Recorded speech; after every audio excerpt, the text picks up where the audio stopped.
alas 12 na ng gabi. So hindi na ako, hindi ako makakilos. Gusto kong salubungin siya ng 2 milyon tao. Paano mo ma-organize yun?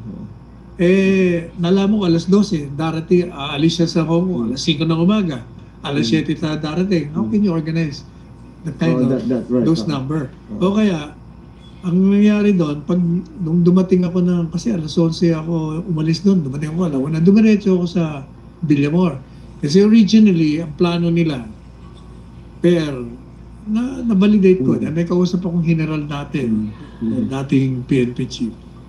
Ang plano nila, arresto nila si PRD sa Tarmac, akit sila sa aeroplano, dadali nila sa Krame. Pero nung dumating ako dun nung nag-landing ako, ang feedback sa akin, sa Villamor, dinala. Sabi ko, ililipad dito sa Hague. O kaya, nag-file ako ng habeas corpus. Ngayon, sabi ng halos lahat ng abogado, wala na yung habeas corpus kasi lilipad na mawawala na wala na jurisdiction sa ICC.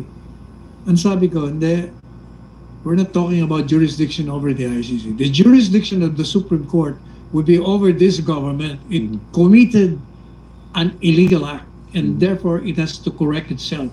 And the Supreme Court has jurisdiction over this government because under the Constitution, yan ang mandato nila. Yes. Any illegal act by any branch, by any public official, it can compel them ng mali ang ginawa nyo. Kaya sabi ko, they have jurisdiction over this government.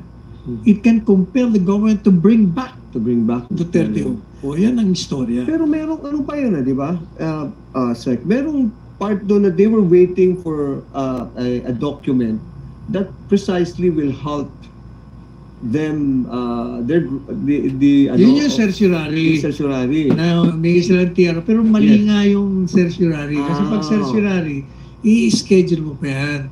Pero kung petition for a writ of habeas corpus ang pinal mo, within 48 hours, action ng Supreme Court. Right, wala silang choice.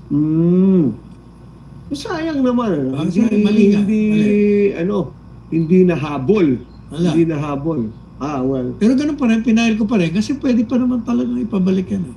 Kasi meron ng instances. On that note, let me just what are the chances now of that being of PRRD, the former president? Well, the Supreme Court has the case. It's pending there.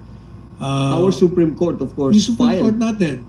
Kasi may jurisdiction sa gobyerno Gobyerno ang gumawa ng mali Kaya ang prayer namin doon, to compel the government to bring back first, to declare that the arrest and detention and the surrender of PRRD illegal lahat yun.